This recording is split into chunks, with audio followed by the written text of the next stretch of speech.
வணக்கம். இன்னைக்கு திருச்சிராப்பள்ளியில இருக்கிற ஒரு பாடல் பெற்ற தலம் பார்க்க போறோம். இப்போ கரூர் பைபாஸ் ரோட்ல நின்னுகிட்டு இருக்கோம். இப்போ பார்த்தீங்கன்னா, இடதுபுறம் வந்து கரூர் சாலை. அங்க சிக்னலுக்காக நாங்க வெயிட் பண்ணிட்டு இருக்கோம். ஆனா, கரூர் போற அந்த லெஃப்ட் சைட்ல போயிட்டு நெறைய பேர் இங்க நின்னுகிட்டு இருக்காங்க. அவங்களும் சரி, நாங்களும் சரி, வலதுபுறம் திரும்பி அண்ணா சிலை பக்கமா போயிட்டு காவேரி பாலம் சைட்ல போற ஐடியால தான் எல்லாமே நின்னுட்டு இருக்கோம். நியாயமா பார்த்தா அவங்க எங்களுக்கு பின்னாடி நிக்கணும். அவங்களுடைய நோக்கம் என்னன்னா, சிக்னல் போட்ட உடனே எல்லாருக்கு முன்னாடியும் போயிடணும் அப்படிங்கிறதுக்கு தான் அப்படி போயிட்டு நிக்கிறாங்க. அவங்க முன்னாடி போகணுங்கிற நோக்கம் தப்பில்ல. ஆனா, அடுத்தவங்களுக்கு தொல்ல குடுத்துட்டு தான் முன்னாடி போணும்னு நெனைக்கிறாங்க. என்ன பொறுத்தவரைக்கும் அது சரியா படல. முடிந்த அளவு சாலை விதிகளை மதித்து பயணிக்கும் பொழுது விபத்துகள் வந்து கண்டிப்பா குறையும். எல்லாருக்குமே நல்லது. நாம இப்ப பார்க்க போற கோவில் வந்து லால்குடி சாலையில லால்குடிக்கு முன்னாடி இருக்கிற மாந்துறை அப்படிங்கிற ஊருக்கு போக போறோம். இப்போ காவேரி பாலம் கிராஸ் பண்ணி அடுத்து இன்னும் கொஞ்சம் நேரத்துல கொள்ளிடம் பாலம் கிராஸ் பண்ணி சமயபுரம் டோல்கேட் அதாவது நம்பர் 1 டோல்கேட்ல வலதுபுறம் திரும்பி லால்குடி ரோடுக்கு போவோம். இப்போ கொள்ளிடம் பாலம் கிராஸ் பண்ணிக்கிட்டு இருக்கோம். இன்னும் சிறிது நேரத்துல நம்பர் 1 டோல்கேட் நம்ம பார்ப்போம். இங்க இடதுபுறம் வந்து சேலம் ரோடு. நேரா போனா சென்னை ரோட்ல கனெக்ட் ஆகும். வலதுபுறம் திரும்பும்பொழுது லால்குடி சாலையில போவோம். சத்திரம் பேருந்து நிலையத்திலிருந்து நம்பர் 1 டோல்கேட் ஒரு 7 கிலோமீட்டர் வரும். இந்த நம்பர் 1 டோல்கேட்லேருந்து லால்குடி 12 கிலோமீட்டர். லால்குடிக்கு 5 கிலோமீட்டருக்கு முன்னாடி தான் மாந்துறை இருக்கு. சத்திரம் பேருந்து நிலையத்திலிருந்து லால்குடி வழியாக செல்லும் பேருந்துகள் நிறைய இருக்கு. அதில் மாந்துறை பஸ் ஸ்டாப்பில் நாம் இறங்கி அந்த கோயிலுக்கு போக முடியும். இப்போ வாளாடி மேம்பாலம் ஏறிக்கிட்டு இருக்கேன். பாலத்தில் முந்த வேண்டாம் அப்படிங்கிறது சாலை விதிகளில் முக்கியமாக சொல்லுவாங்க. இங்கே எதிர்த்தாப்புல ஒரு பேருந்து ரொம்ப வேகமாக இடம் கொடுக்காம வருது. அவங்களுடைய நோக்கம் வேகமாக போய் டிக்கெட் நிறைய ஏற்றிக்கிட்டு போகணுங்கிற மாதிரியே வருவாங்க. அதுக்காக வரவங்கள டிக்கெட் கொடுத்து மேலே அனுப்பக்கூடாதுல்ல. எதிர்ப்புறம் இடம் நிறையா இருந்தால் அப்படி வரலாம். ஆனால் இங்கே வந்து நிறைய பேர் வாகனங்களை வந்துக்கிட்டு இருக்காங்க. அதையும் கண்டுக்காமல் அவங்க ரொம்ப ரேஷ் டிரைவ் பண்ணிட்டு வராங்க. இப்போ இடதுபுறம் கபிரியல்புரம் சர்ச் கிராஸ் பண்ணிக்கிட்டு இருக்கோம். அடுத்து வேலாயுதபுரம் கிராஸ் பண்ணுவோம். இதை தாண்டின உடனே மாந்துறை டெப்போ வரும். அதுக்கப்புறம் நம்ம அந்த மாந்துறை பஸ் ஸ்டாப்பு வரும். அங்கே தான் பஸ்ஸில் வரவங்க இறங்கணும். இப்போது மாந்துறை என்ட்ராகிறோம். இந்த ஊரோட புராண பெயர் திருமாந்துறை அப்படின்னு சொல்லுவாங்க. இங்கே இருக்கிற அருள்மிகு பாலாம்பிகை சமேத ஆம்ரவனேஸ்வரர் சிவன் கோயிலுக்கு தான் இப்போ நாம் போயிட்டுருக்கோம். நான் இப்போ பைக்கில் வர்றதுனால இந்த இடதுபுறமாகவே திரும்புகிறேன். ஏன்னா இங்கேருந்து கொஞ்சம் தூரம் அப்படி போனவொடனே வலதுபுறத்தில் ஒரு ஒத்தையடி பாதை மாதிரி போகும். அது வழியாக அப்படியே சிவன் கோயிலுக்கு போயிடலாம். ஆனால் அதுக்கு அடுத்த லெஃப்டில் தான் நல்ல ஒரு பாதை இருக்குது. அது வழியாக நம்ம சிவன் கோயிலை வாகனங்கள் மூலமாக அடையலாம். இப்போ நான் அந்த ஒத்தையடி பாதை வழியாக போயிட்டுருக்கேன். இரு சக்கர வாகனங்கள்லையோ இல்லைன்னா நடைப்பயணமாக வரவங்க இந்த பாதையை பயன்படுத்தலாம். நிறைய சிவன் கோயில்களில் மூலவருடைய பெயர் வந்து அந்த வனத்தில் இருக்கிற ஒரு மரத்து சம்பந்தப்பட்ட பெயராகவே வரும். உதாரணத்துக்கு திருப்பராய்த்துறையில் இருக்கிற மூலவர் பெயர் வந்து தாருகாவனேஸ்வரர் அப்படின்னு சொல்லுவாங்க. ஏன்னா அங்கே வந்து தாருகா விருட்சங்கள் நிறையா இருந்திருக்கு. அதே மாதிரி திருப்பைநீலியில் நீலிவனேஸ்வரர் அப்படின்னு சொல்லுவாங்க. ஏன்னா அது வந்து கல்வாழை அப்படிங்கிற வாழை மரங்கள் நிறைந்த பகுதிகளாக இருக்கும். பேசிக்கிட்டே நம்முடைய இந்த அழகான கோயிலை அடைந்து விட்டோம். இப்போது இங்கே பார்க்குற நம்ம அந்த அன்னதான கூடத்துக்கு முன்னாடி 2 வீலரை பார்க் பண்ணிவிட்டு நான் கோயிலை சுற்றி இப்போது தெளிவான ஒரு காட்சி எடுக்கிறேன். கோயில் திட்டத்தின் கீழ் தினமும் 50 பேருக்கு வந்து அன்னதானம் இங்கே கொடுக்குறாங்க. ஸ்பான்சர் நம்ம பண்ணணும்னா ரூ. 1750 நம்ம இந்த கோயில் அலுவலகத்தில் கட்டலாம். அப்படி யாரும் ஸ்பான்சர் இல்லாத பொழுது கோயில் திட்டத்தின் கீழ் வந்து அவங்க இதை செயல்படுத்துகிறாங்க. சாம்பார், ரசம், மோர், ஒரு பொரியல் இந்த மாதிரி சாப்பாடு வந்து ரொம்ப தரமாக இருக்குது. நான் இந்த கோயிலுக்கு இப்போ தான் முதல் முறை வரேன். நான் வரும்பொழுது காலை 11 மணி. கோயில் திறந்திருக்குமான்னு எனக்கு டவுட்டாக இருந்தது. ஆனால் இங்கே வந்து பார்த்தேன் கோயில் திறந்துருந்துச்சு. ஆனால் கடைகள் எதுவும் இல்லை. நான் வரும்பொழுதே பூஜை பொருட்கள் வாங்கிட்டு வந்துட்டேன். நான் சொன்னது இந்த சாலை வழியாக தான் நான் வந்திருக்கணும். வாகனங்கள் வழியாக வர்றதுக்கு இந்த சாலை நமக்கு உபயோகமாக இருக்கும். நான் வந்தது இந்த ஒத்தையடி பாதையாக பைக்கில் வந்தேன். இந்த கோயிலில் 6 கால பூஜைகள் நடக்கிறதா கேள்விப்பட்டேன். மதியானம் 12 மணிக்கு பூட்டிட்டு அதுக்கப்புறம் 4:30 மணிக்கு திறப்பாங்க. இந்த சுவற்றில் இந்த தல வரலாறு பற்றிய டீட்டெயில்ஸ்லாம் கொடுத்துருக்காங்க. ஆனால் பாதிக்கு மேலே படிக்க முடியல. ஏன்னா வந்து சேதம் அடைஞ்சிருக்கு. இதை கொஞ்சம் சரி பண்ணி முழுசாக எழுதி வச்சா இங்கே வரும் பக்தர்களுக்கு வந்து ரொம்ப உபயோகமாக இருக்கும். அதே மாதிரி பூஜைகள் நடக்கும் நேரமெல்லாம் கீழே ஏதோ போட்டிருந்தாங்க. அதெல்லாம் சுத்தமாகவே தெரியல. திருஞான சம்பந்தரால் தேவார பாடல் பெற்ற அருமையான தலம். அருணகிரிநாதரால் திருப்புகழ் பாடப்பட்டிருக்கு. இந்த கோயில் இந்து அறநிலையத்துறையின் கட்டுப்பாட்டின் கீழ் தான் வருது. இப்போ நம்ம பார்க்கறது இந்த கோயிலுடைய தெப்பக்குளம். ஆனால் இதோட நிலைமையை நம்ம பார்க்கலாம், ரொம்ப பாழடைந்து இருக்குது. இதை கொஞ்சம் சீரமைச்சு கொஞ்சம் நீட்டாக வச்சா ரொம்ப நல்லாயிருக்கும். சில பரிகாரங்கள் செய்கிறதுக்கு இந்த தீர்த்தத்தில் நீராடணும் அப்படிங்கிற மாதிரிலாம் சொல்லியிருக்காங்க. ஆனால் இங்கே நீராடலாம் வழி இல்லை. இப்போது கோயிலுடைய அந்த 4 நிலை கோபுரம் நமக்கு தெரியுது. முன்னாடி நந்தி இருக்கிறாரு. வலதுபுறத்தில் பார்த்திங்கன்னா கருப்பு கோயில் ஒன்று இருக்குது. 63 நாயன்மார்களில் மிகவும் பிரசித்தி பெற்ற திருஞான சம்பந்தரும் சுந்தரமூர்த்தி சுவாமிகளும் போயிட்டு நிறையா சிவன் கோயில் பாடியிருக்காங்க. அதில் தமிழ்நாட்டில் மொத்தம் 274 சிவத்தலங்கள் இருக்குது. அதில் பெரும்பாலான கோயில்கள் வந்து தமிழ்நாட்டில் தான் இருக்குது. சில கோயில்கள் வந்து புதுச்சேரி மாநிலத்தில் இருக்கிற காரைக்காலில் இருக்குது. அது மட்டும் இல்லாமல் இந்தியாவில் இருக்கிற பிற மாநிலங்களையும் சில கோயில்கள் இருக்கிறதா கேள்விப்பட்டேன். இன்னையோட திருச்சி மாவட்டத்தில் இருக்கிற 13 பாடல் பெற்ற தலங்களையும் நான் வந்து முடிக்கிறேன்.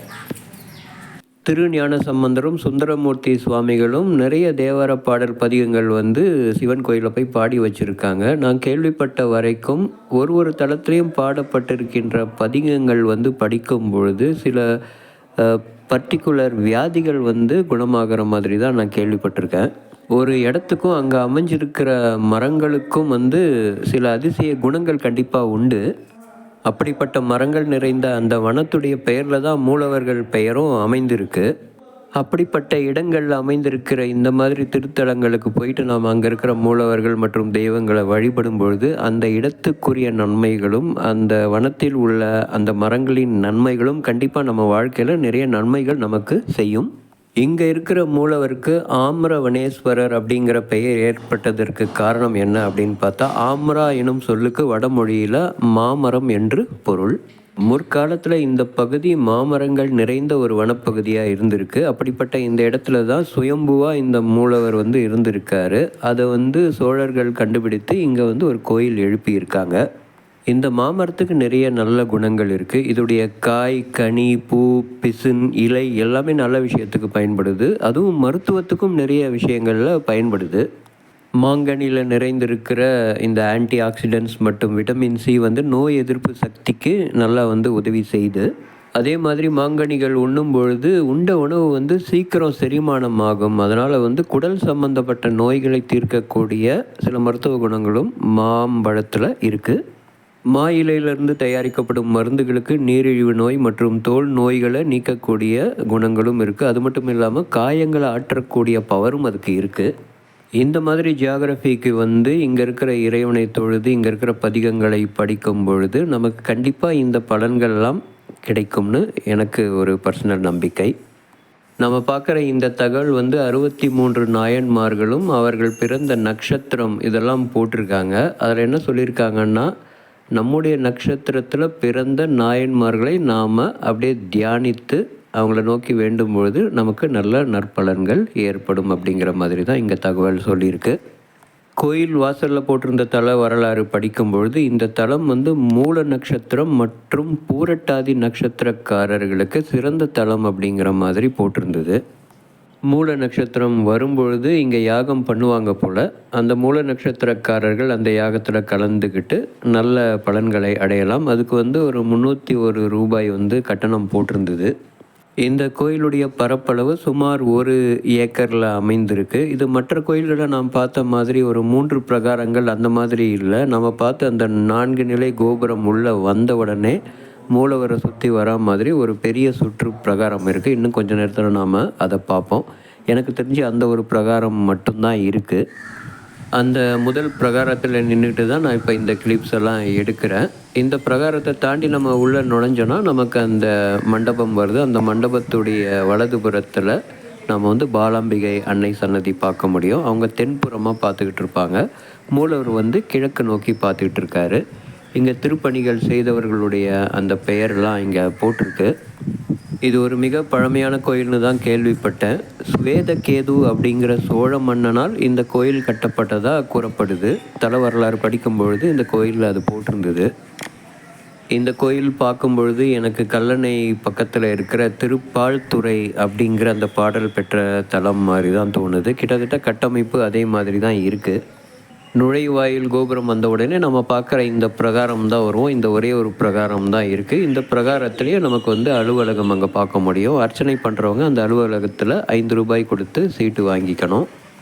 அன்னதானம் கொடுக்கணும்னு நினைக்கிறவங்க அலுவலகத்தில் ₹1750 வந்து பணம் செலுத்திவிட்டு உங்களுடைய டீட்டெயில்ஸ் கொடுக்கலாம். யார் பேரில் பண்ண போகிறீங்க, உங்கள் அட்ரஸ் என்ன, உங்கள் வாட்ஸ்அப் நம்பர் என்ன அப்படின்னு சொல்லும் பொழுது அவங்க அந்த அன்னதானத்துடைய ஃபோட்டோஸ் இதெல்லாம் வந்து உங்களுக்கு அனுப்பி வைப்பாங்க. மற்ற சோழர்களால் கட்டப்பட்ட சிவன் கோயிலில் இருக்கிற மாதிரியே தட்சிணாமூர்த்தி, அதே மாதிரி நேராக நமக்கு விநாயகர் சன்னதி தெரியுது. விநாயகர் சன்னதிக்கு பக்கத்தில் திருமுருகன் சன்னதி இருக்கும். திருமுருகன் சன்னதிக்கு எதிர்த்தாப்பில் விஷ்ணு இருப்பார். வடக்குப்புற சுவரில் பிரம்மா இருப்பாங்க, விஷ்ணு துர்கை இருப்பாங்க. விஷ்ணு துர்கைக்கு எதிர்க்க சண்டிகேஸ்வரர் இருப்பார். டிப்பிக்கல் ஒரு சோழர்கள் கட்டமைப்பில் தான் இருக்குது. இந்த தளத்தில் சாப விமோசனம் பெற்றவர்கள் அப்படின்னு பார்க்கும் பொழுது திருவண்ணாமலையில் ஈசனுடைய அடிமுடியை கண்டதாக பொய்யுரைத்த பிரம்மதேவனுக்கு சிவன் மூலமாக சாபம் கிடைச்சிது. பிரம்மதேவன் இந்த தலத்துக்கு வந்து தான் கடும் தவம் இயற்றி அந்த சாப விமோசனம் பெற்றதாக தல வரலாறு சொல்லுது. மாமரங்கள் நிறைந்த பகுதியாக இருந்ததுனால இந்த இடத்துக்கு பேர் திருமாந்துறை அப்படிங்கிற பேர் ஏற்பட்டிருக்கு. இந்த மாமரங்கள் நிறைந்த வனத்தில் முற்பிறவில் செய்த பாவத்தால் ஒரு தம்பதியினர் வந்து மான்களாக பிறந்திருக்காங்க. அவங்களுக்கு ஒரு முனிவர் தான் செய்த பாவத்தால் மான் குட்டியாக பிறக்கிறாரு. அந்த இரு மான்களும் வேட்டையாடப்படுகின்றன. தாய்ப்பால் கொடுக்க முடியாமல் அந்த மான்குட்டி வந்து பசியால் வேதனை அடையுது. அதை கண்டு மனம் இறங்கிய இந்த மூலவர் வந்து அம்மையப்பனா அந்த மான் குட்டிகளுக்கு மான் வேடத்தில் வந்து பால் புகட்டினதாக ஒரு திருவிளையாடல் சொல்கிறாங்க. அந்த பாலை உண்டதால் அந்த மான் ஞானம் அடைந்து சாப விமோசனம் பெற்று மறுபடியும் முனிவராக மாறியதாக தல வரலாறு சொல்லுது. இங்கே நவகிரக சன்னதியோட சுவற்றில் பார்த்திங்கன்னா காதலர்கள் தங்களுடைய சின்னத்தை பொறிச்சிருக்காங்க. இந்த கோவில்கள்லாம் நம்மளுடைய பொக்கிஷங்கள். இங்கே இந்த மாதிரி செய்வதை கொஞ்சம் தவிர்க்கிறது நல்லது. இங்கே அன்னதானம் ரொம்ப சிறப்பாக பண்ணுறாங்க. அன்னதானத்துக்கு நிறைய பேர் வெயிட் பண்ணுறாங்க. ஆஃபீஸில் இருந்தவங்க எங்களையும் சாப்பிட்டு போக சொன்னாங்க. ரொம்ப அருமையான சாப்பாடாக இருந்தது. சாம்பார், ரசம், மோர், ஒரு வாழைக்காய் பொரியல், ஊறுகாயோட ரொம்ப சிறப்பாக இருந்துச்சு. சாப்பிட்டுட்டு தான் நான் என்னுடைய ஜேர்னி ஆரம்பிக்கிறேன். இப்படி போகும்பொழுதே மீதி விஷயங்களையும் பேசிகிட்டே போவோமே. பிரம்மதேவனுக்கும் மான்குட்டிக்கும் சாப விமோசனம் கிடைச்சிது. அது மட்டும் இல்லாமல் கௌதம முனிவர் வேடத்தில் போயிட்டு அவருடைய மனைவி அகலிகையை இந்திரன் தீண்டியதால் இந்திரனுக்கும் சாபம் கிடைச்சிது. இந்திரன் தன்னுடைய சாபத்தை நீக்க இந்த தலத்தில் வந்து தவம் இயற்றி சாப விமோசனம் பெற்றதாக தல வரலாறு கூறுது. தஞ்சாவூர் பக்கத்தில் இருக்கிற வல்லம், அங்கே வஜ்ரேஸ்வரர் ஆலயம் சிவன் கோயில் இருக்குது. அங்கேயுமே நான் இது மாதிரி ஓவியங்கள் பார்த்தேன். கௌதம முனிவருடைய அந்த சாபத்திலிருந்து மீள இந்திரன் வந்து அந்த வஜ்ரேஸ்வரருக்கு அபிஷேகமெல்லாம் செஞ்சு வழிபட்டதாக சொல்கிறாங்க. அப்போது அங்கே கோயிலில் இருந்த அர்ச்சகர்கிட்ட நான் கேட்டேன், கௌதம முனிவர் வந்து இங்கே தான் சாபம் கொடுத்தாரா அப்படின்னு கேட்டதுக்கு, இல்லை சாபம் கொடுத்த இடம் வேறு அப்படின்னு சொன்னார். இப்போது இங்கே திருமாந்துறையில் தல வரலாறு படிக்கும் பொழுது கௌதம முனிவருடைய சாபம் இங்கே கிடைச்சது அப்படிங்கிற மாதிரி தான் கூறப்படுது. வழக்கமாக சாபம் கொடுக்குறவங்ககிட்டயே சாப விமோசனம் கேட்பாங்க. அப்போ கௌதம முனிவர்கிட்ட இந்திரன் கேட்டிருக்கலாம். அப்படி வந்து கௌதம முனிவருடைய அட்வைஸ் படி திருமாந்துறையிலேருந்தே வழிபாடு ஆரம்பித்து அதுக்கப்புறம் வல்லம் போயிட்டு வஜ்ரேஸ்வரரை வணங்கி சாப விமோசனம் பெற்றிருக்கலாம். இங்கேயே இந்திரனுக்கு சாபம் கிடைச்சிருக்கணும் அப்படிங்கிறத யோசித்து பார்க்கும்பொழுது இந்த தல வரலாறில் படித்த இன்னொரு தகவல் வந்து அதை உறுதிப்படுத்துது. மிருகண்ட முனிவர் இந்த தலத்தில் கடுந்தவம் இயற்றி நல்ல பிள்ளையான மார்கண்டேயனை பெற்றிருக்காரு. அந்த நம்பிக்கையின் அடிப்படையில் பார்க்கும் பொழுது இந்த தல வரலாறில் என்ன சொல்கிறாங்கன்னா, புதுசாக கல்யாணம் ஆகிறவங்க இங்கே வந்து மூலவருக்கும் மற்ற தெய்வங்களுக்கும் வழிபாடுகள் செய்யும் பொழுது நல்ல பிள்ளைகள் பிறக்கும் அப்படிங்கிற மாதிரி தல வரலாறு சொல்லுது. அதுவும் திருமணமான 48 நாட்களுக்குள் இங்கே வந்து வழிபாடு செய்யும் பொழுது அந்த நற்பலன்கள் ஏற்படும் அப்படிங்கிற மாதிரி சொல்கிறாங்க. இது எதுக்காக சொல்கிறேன்னா, மிருகண்ட முனிவரும் கௌதம முனிவரும் நல்ல பிள்ளைகளை பெறதுக்காகவே இந்த தலத்துக்கு வந்து தன்னுடைய தேனிலவு காலங்களில் வந்திருக்கிறதா தல வரலாறு சொல்லுது. அந்த மாதிரி நேரத்தில் தான் இந்திரன் வந்து கௌதம முனிவருடைய அந்த வேஷத்தில் அகலிகையை தீண்டி இருக்கணும், சாபம் பெற்று இருக்கணும் அப்படின்னு எனக்கு தோணுது. கஷோலர் என்பவரின் பிள்ளை மருதாந்தன், அவருக்கு மாத்துருகன் என்கின்ற ஒரு தோஷம் இருந்திருக்கு. அவருக்கும் அந்த தோஷ நிவர்த்தி இந்த தலத்தில் தான் நடந்திருக்கிறதாகவும் சொல்கிறாங்க. சூரிய பகவான் தட்ச யாகத்துக்கு சென்ற பின் ஏற்பட்ட அந்த சாபத்தால் அதை நிவர்த்தி பண்ணிக்கிறதுக்கு இந்த தலத்தில் வழிபட்டு தன்னுடைய சாப நிவர்த்தி அடைந்த இடமாகவும் சொல்கிறாங்க. சூரியனுடைய முதல் மனைவி விஸ்வகர்மா அவர்களுடைய பெண் சம்யா தேவி, சந்தியான்னு சொல்லுவாங்க. மும்மூர்த்திகள் மற்றும் அனைத்து தேவர்களின் அருளால் அவங்க சூரிய பகவானை திருமணம் செஞ்சுக்கிறாங்க. ஆனால் சூரியனுடைய ஒளியை அவங்களால பொறுத்துக்க முடியல. அதனால் சூரியனின் ஒளியை பொறுத்துக்கக்கூடிய சக்தி தனக்கு கிடைக்கணும் அப்படிங்கிறதுக்காக இந்த தலத்தில் இந்த இறைவனை நோக்கி தவம் இயற்றி அவங்க அந்த சக்தியை பெற்றதாக சொல்கிறாங்க. செவ்வாய்க்கிழமைகளில் வரும் சதுர்த்தியை அங்காரக சதுர்த்தி அப்படின்னு சொல்லுவாங்க. அந்த மாதிரி நேரத்தில் இந்த கோவிலுக்கு இந்த இறைவனுக்கு வழிபாடு செய்யும் பொழுது அனைத்து தோஷங்களும் நிவர்த்தி ஆகும் அப்படிங்கிற நம்பிக்கையும் இந்த தல வரலாறு சொல்லுது. திருச்சி சேலம் சாலையில் திருவாசி அப்படிங்கிற ஒரு பாடல் பெற்ற தலம் இருக்குது. அங்கேயும் நான் அடிக்கடி போவேன். அங்கே இறைவி பெயர் பாலாம்பிகை. பாலாம்பிகை சமேத மாற்றுரை வரதீஸ்வரர் அப்படின்னு சொல்லுவாங்க. இந்த பாலாம்பிகை அன்னை இருக்கும் இடத்துல பார்த்திங்கன்னா பாலதோஷம் அப்படின்னு சொல்லுவாங்க இல்லையா, அந்த தோஷம் நிவர்த்தி ஆகும். அங்கேயும் திருவாசியில் அதை பற்றி போட்டிருந்தது. அதே மாதிரி இங்கேயும் பாலாம்பிகை அன்னை இருக்கிறதுனால இந்த தலத்திலையும் குழந்தைகளுடைய அந்த பால தோஷம் நிவர்த்தி ஆகும். பல நற்குணங்கள் உள்ள மாமரங்கள் அடர்ந்த வனப்பகுதியாக இது இருந்திருக்கு. அதே மாதிரி நிறைய பேருக்கு சாப விமோசனங்கள் கிடைச்சிருக்கு, நல்ல பலன்கள் கிடைச்சிருக்கு. அதனால் கண்டிப்பாக இந்த தலம் வழிபடுபவர்களுக்கு அனைத்து நன்மைகளும் நடக்குங்கிறது என்னுடைய நம்பிக்கையும் கூட. இன்னும் நிறைய தகவல்கள் இதே மாதிரி சொல்லிக்கொண்டே போகலாம், ஆனால் கண்டிப்பாக நேரம் போதாது. இதோட திருச்சிராப்பள்ளியில் உள்ள பாடல் பெற்ற 13 தலங்கள் முடிச்சாச்சு. அடுத்து இனிமே வரும் பதிவுகளில் மற்ற மாவட்டங்களை கவர் பண்ணலாம். இதுவரை பொறுமையாக இந்த காணொலியை பார்த்ததுக்கு நன்றிகள் பல. இந்த மாதிரி காணொலிகளில் நான் சொல்கின்ற தகவல்கள் நான் கேள்விப்பட்டது, கோயிலில் தல வரலாறில் படித்தது மற்றும் இணையத்தில் படித்தது இதெல்லாம் வச்சு மற்றும் என்னுடைய புரிதலோடு சொல்கிறேன். இதில் எதுவும் தவறுகள் இருந்தால் மன்னிக்கவும். நம்முடைய இந்த சேனலில் நிறைய பிளேலிஸ்ட் கேட்டகரைஸ் பண்ணி வச்சுருக்கேன். அதில் ட்ராவல் கைட்னு ஒன்று இருக்கும். அதில் இந்த மாதிரி எல்லா கோயில்களுடைய வீடியோஸும் இருக்கும். அது மட்டும் இல்லாமல் திருச்சியில் பாடல் பெற்ற சிவன் கோவில்கள் அப்படிங்கிற பிளேலிஸ்ட்டில் இந்த 13 கோயில்கள் பற்றிய வீடியோஸ் இருக்கும். உங்களுக்கு நேரம் கிடைக்கும் பொழுது பார்க்கலாம். மீண்டும் அடுத்த பதிவில் சந்திப்போம். நன்றி, வணக்கம்.